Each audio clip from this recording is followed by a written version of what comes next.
नमस्कार, मी अरुण आणि आपण पाहत आहात 7 स्टार न्यूज। सांगली लोकसभा मतदारसंघात अपक्ष उमेदवार विशाल पाटील यांच्या प्रचारार्थ मिरज पूर्व भागात आरग, बेडग, मालगाव या मोठ्या गावात सभा झाल्या। या सभा एवढ्या मोठ्या झाल्या की या सभेत कोणालाही निमंत्रण द्यावे लागले नाही। नागरिकांनी उत्स्फूर्तपणे सहभाग घेतला। आरग सभा सुरू असताना नागरिक बेडगमध्ये सभेसाठी गर्दी करून उभे होते। विशाल पाटील यांची एंट्री होताच या गर्दीचे मोठ्या सभेत रूपांतर झाले। व्यासपीठावरून अमरसिंह दादा पाटील, सुजित लकडे, संभाजीराजे पाटील यांच्यात तोफा धडाडल्या। यावेळी विशाल पाटील म्हणाले, महाविकास आघाडीचे तिकीट मिळाले नाही हे कळल्यावर मोबाईलवर एवढे फोन आले, मेसेजेस आले, मीही डिस्टर्ब होतो। मला मोबाईल बंद करून ठेवावा लागला। माझा मोबाईल बंद आहे म्हटल्यावर घरात वहिनींच्या मोबाईलवर फोन आले आणि तुम्ही लढा एकच मेसेज येऊ लागला। हे मेसेज, हे प्रेम पाहूनच मी निवडणुकीच्या रिंगणात उभी राहिलो आणि आता वेळ आली आहे हे जे बंद पाकिट आहे या पाकिटावर प्रेमरूपी मतदान करून मागच्या दरवाजाने दिलेली ऑफर न स्वीकारता दरवाजा तोडून लोकसभेत पाठवण्याची। यावेळी झारीतील शुक्राचार्य यांची अजितराव घोरपडे सरकारांनी आपल्या वेगळ्या शैलीत समाचार घेतला।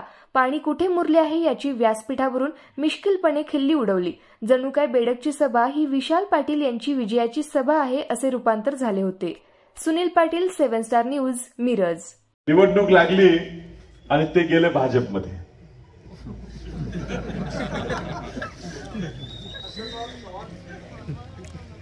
मी म्हटलो आता काय करायचं कोणास ठाऊक।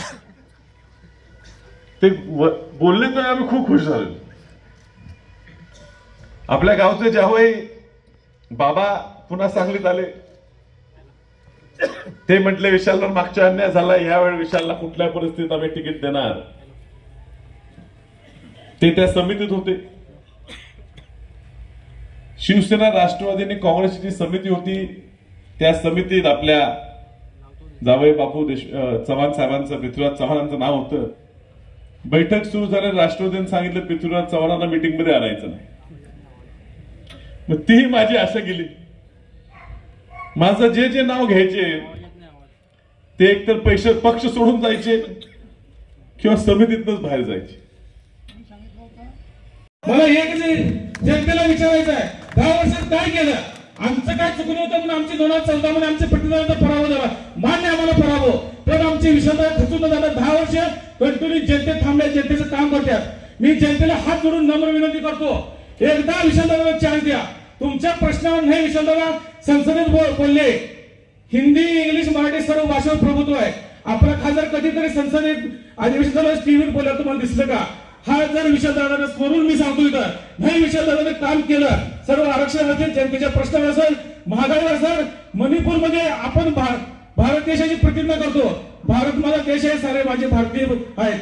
मग तुमच्या मणिपूरच्या भगिनीवर जेव्हा अन्याय झाला ती तुमची बहीण नव्हती का? कधी प्रश्न उपस्थित केला काय? आज तुम्ही सध्या जे राजकीय अवस्था झाली आहे या अवस्थेसाठी आज विशालदादांची उमेदवारी फार महत्वाची होती।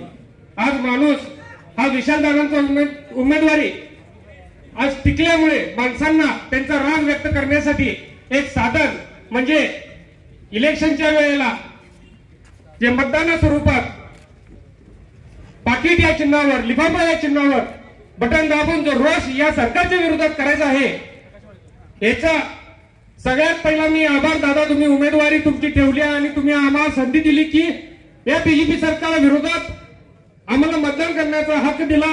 त्याच्याबद्दल आम्ही मतदार म्हणून तुमचा पहिला आभार मानतो।